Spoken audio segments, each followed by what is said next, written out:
Hello, I'm Dr. Kimberly Leupold, owner of Holistic Healthcare Centers and doctor of acupuncture and Chinese medicine. I have been talking about ways to reduce stress. We had a video last week in regards to breathing exercises and Qigong to help reduce stress, some supplements that can help reduce stress. Today I want to talk about something that I was taught by my executive coach, Mary Vivian. You can find information about her in this link or in this text. But focusing on gratitude. So Mary taught me every morning when I wake up to think of at least 10 things I am grateful for. Before I even have my feet hit the floor, to think of 10 things I am grateful for. When I'm having my morning coffee, before I've checked my phone, before my kids have gotten up, before anything else happens for the day, write down 10 things I am grateful for. And the reason that you want to write it, if possible, is it actually impacts the neurological function of your brain. It impacts the neurosynapses when you're physically not typing, but writing out things you're grateful for.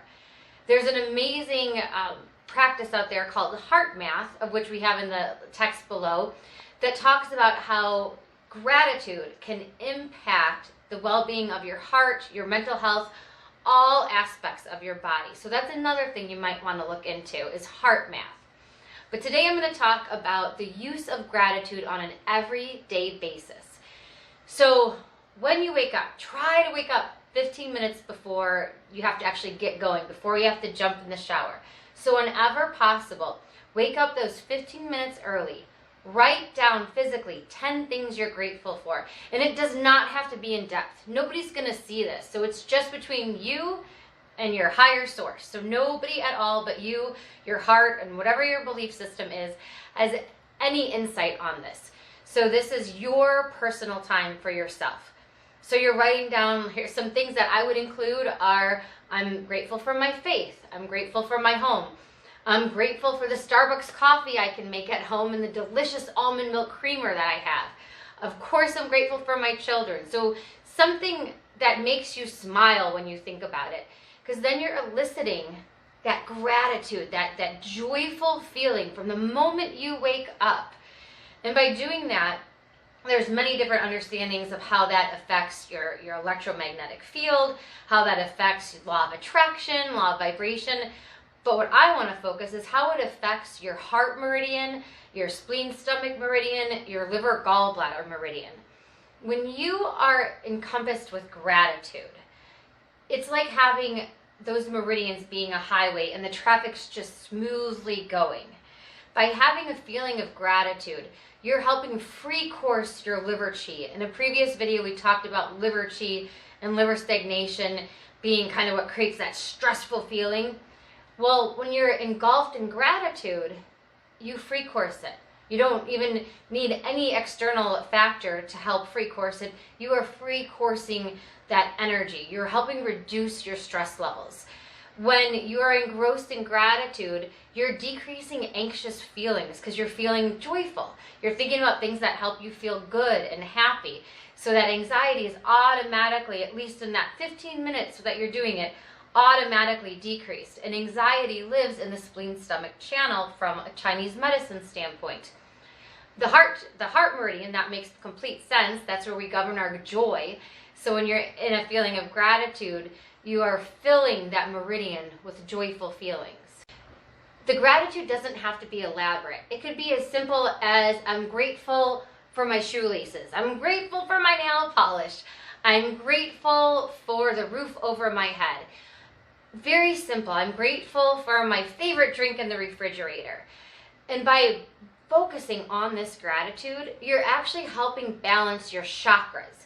Your chakras are energy centers throughout your body that house different emotions, and they actually have an impact on the meridians and for acupuncture. So it's amazing how our body interlinks different energetic systems. But our root chakra, that's our base chakra, that has to do with a sense of belonging. It's connected to the color red, and it really helps you feel grounded and rooted. The second chakra, it has to do with the color orange. It has to do with relationships. It can be deep, intimate relationships, romantic relationships. It also has to do with finances.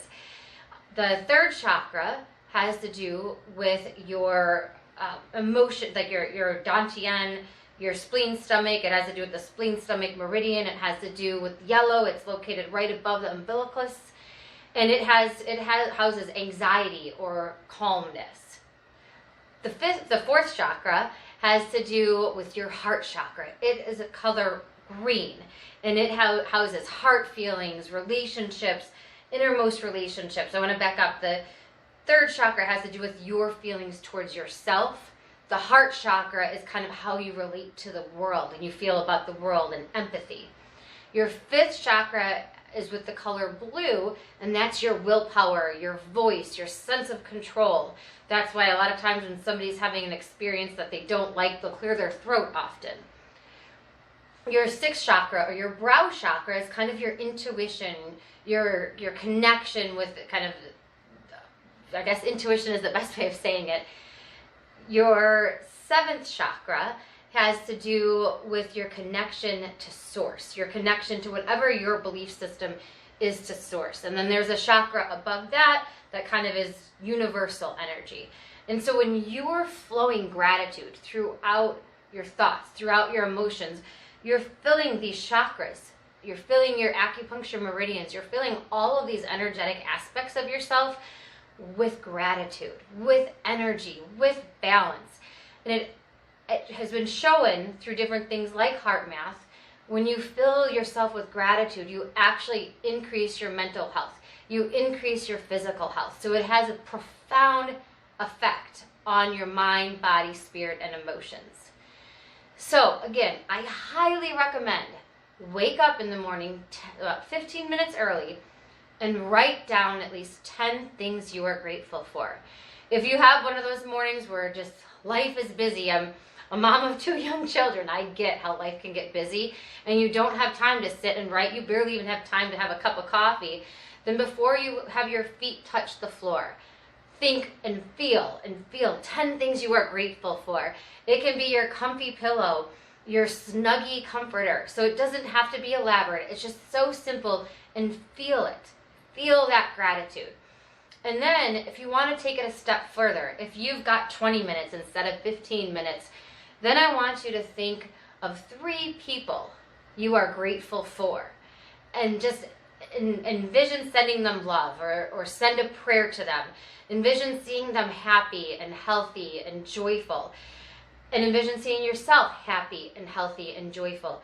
And now you have just filled yourself with gratitude and projected gratitude outward. So those are very powerful things. One other thing that you can do, depending on if you can maintain a feeling of gratitude while you do it or if it upsets you, is you can also send gratitude and forgiveness to people causing complication in your life, to those that bring contrast in your life. Now, do this only when you feel ready to do it. Because if you are filling yourself with gratitude and then you attempt to send gratitude to those that maybe feel problematic in your life, you can squash every bit of that gratitude and feel angry. So don't do it if you're in that space. But if you're in a space where you're so full of gratitude, you see the good in all, you see the positive aspects, even if it feels very small, in all people, you feel that universal love for all, then to people that are causing you contrast, maybe it's an office mate that annoys you, maybe it's a neighbor that annoys you, whatever the case may be, and you just send them love and gratitude and forgiveness in your mind's eye, just kind of meditating, thinking love and gratitude their way, you'll be amazed how that causes you to feel differently towards those people. And it may even cause situations to be different with those people. So as a final summary, wake up, at least 10 things you're grateful for every day. If you can, write it down. If not, do it while you're laying in bed. Send love and gratitude to at least 3 people. And if possible, if there's people that are causing you contrast, send love and gratitude and forgiveness to them. I'm Dr. Kimberly Leupold, and if you have any questions, please comment below. And of course, please like, share, comment, anything you can to help spread the gratitude.